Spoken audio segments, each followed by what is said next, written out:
has committed no crime. She has merely broken a rigid and time-honored code of our society, a code so severe that whoever breaks it, it is hounded from our midst as unfit to live with. She is the victim of cruel poverty and ignorance, but I cannot pity her. She is white.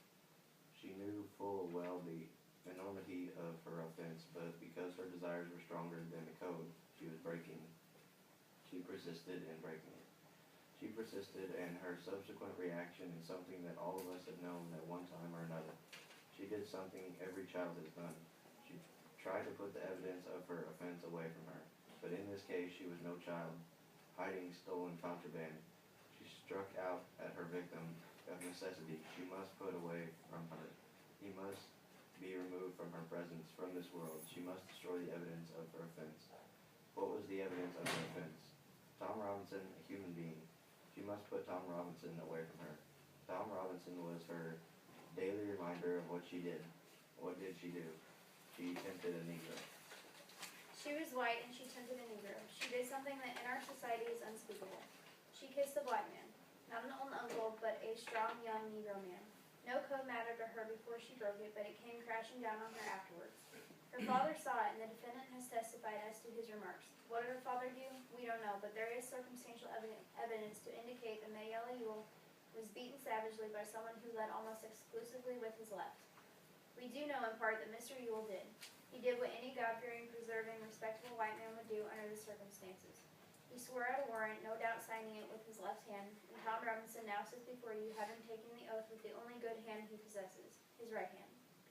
And so a quiet, respectable, humble Negro who had the unmitigated temerity to feel sorry for a white woman has had to put his word against two white peoples. I need not remind you of their appearance and conduct on the stand. You saw them for yourselves. The witnesses for the state, with the exception of the sheriff of Macomb County, have presented themselves to you gentlemen, to this court, in the cynical confidence that their testimony would not be doubted, confident that you gentlemen would go along with them on the assumption, the evil assumption, that all Negroes lie, that all Negroes are basically immoral beings, that all Negro men are not to be trusted around our women, an assumption one associates with minds of their caliber. Which, gentlemen, we know is in itself a lie as black as Tom Robinson's skin, a lie I do not have to point out to you. You know the truth, and the truth is this. Some Negroes lie, some Negroes are immoral, some Negro men are not to be trusted around women, black or white. But this is a truth that applies to the human race and to no particular race of men. There is not a person in this courtroom who has never told a lie, who has never done an immoral thing, and there is no man living who has never looked upon a woman with desire. Atticus paused and took out his handkerchief. Then he took off his glasses and wiped them, and we saw another first.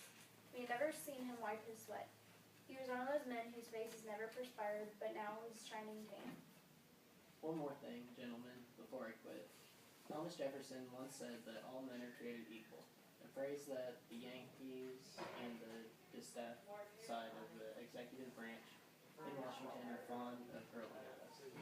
There is a tendency in this year of grace, 1935, for certain people to use this phrase out of context, to satisfy all conditions. The most ridiculous example I can think of is that the people who run public education promote the stupid and idle along with the industrious, because all men are created equal. Educators will greatly tell you the children left behind suffer terrible feelings of inferiority.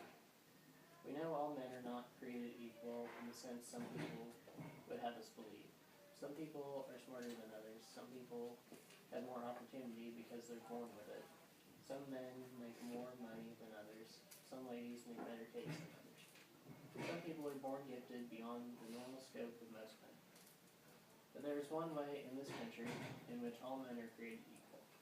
There is one human institution that makes a pauper the equal of a Rockefeller, the stupid man the equal of an Einstein, and the ignorant man the equal of any college president. That institution, gentlemen, is a court. It can be the Supreme Court of the United States or the humblest JP court in the land, or this honorable court which you serve. Our courts have their faults, as does any human institution. But in this country, our courts are the great levelers, and in our courts all men are created equal. I'm no idealist to believe firmly in the integrity of our courts and in the jury system, that is no ideal to me. It is a living, working reality. Gentlemen, the court is no better than each man of you sitting before me on this jury. A court is only as sound as its jury, and a jury is only as sound as the men who make it up. I am confident that you, gentlemen, will review without passion the evidence you have heard, come to a decision, and restore this defendant to his family. In the name of God, do your duty. Atticus's voice had dropped, and as he turned away from the jury, he said something I did not catch. He said it more to himself than to the court. I punched Jim. What did he say? In the name of God, believe him. I think that's what he said. Bill suddenly reached over me and tugged at Jim. Look at yonder. We followed his finger with sinking hearts. Calpurnia was making her way up the middle aisle, walking straight toward Atticus. Okay. Everybody get in a circle. Oh, Right. Like standing circles? yeah. I'm standing over here. I'm off the corner. I don't know, but I'm standing over here.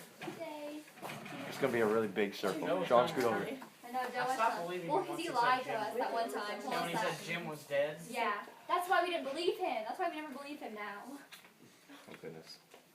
Okay, so what we're gonna do is I'm gonna throw it to somebody, and we're just gonna toss it back and forth until I say stop.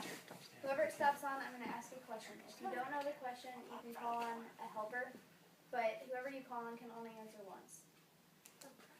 Okay.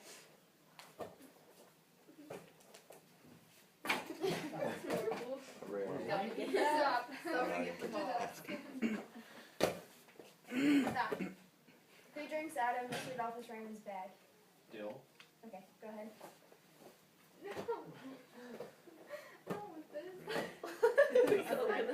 Stop. What is in the paper bag? Coke. Yeah. A cola. Oh, just Coke.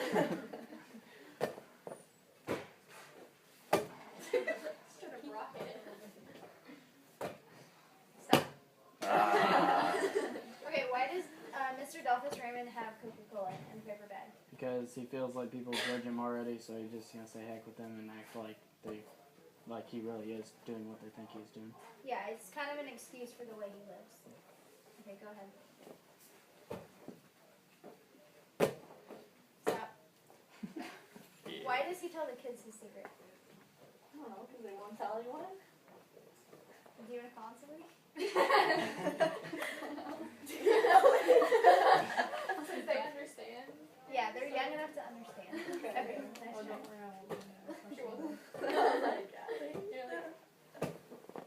Stop. Okay, what does Scout say that Atticus says about cheating your colored man? It's something times worse than cheating a white man. It's 2 times worse than cheating a white man, or Yeah. 10 times worse. Something. Something. Okay, go ahead.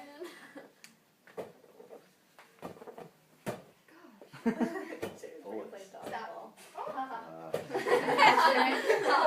Okay, what is happening when the kids enter the courtroom? Atticus is talking to the jury about doing the right thing. He's giving his closing argument. Okay. She's like, throw it to me first because I'll know how to have it. Stop. Okay.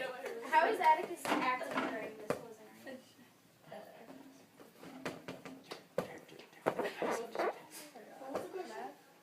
How is Atticus acting during the closing argument?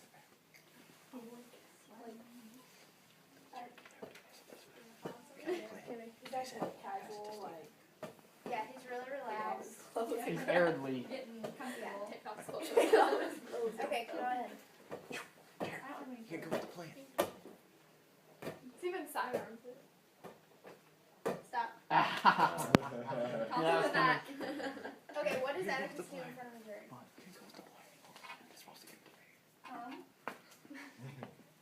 I don't know. It's something that Scout and Jim have never seen. Oh, sweats. How does he get sweaty and before that? Take off his watch. Yeah. And his he, listens to his tie and yeah. that's what I thought of her age of that. And I was like, no. You didn't pay attention?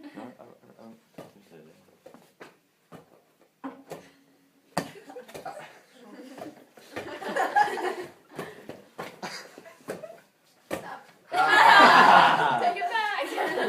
Okay, what does Scott think of Atticus's actions? Him taking off his jacket.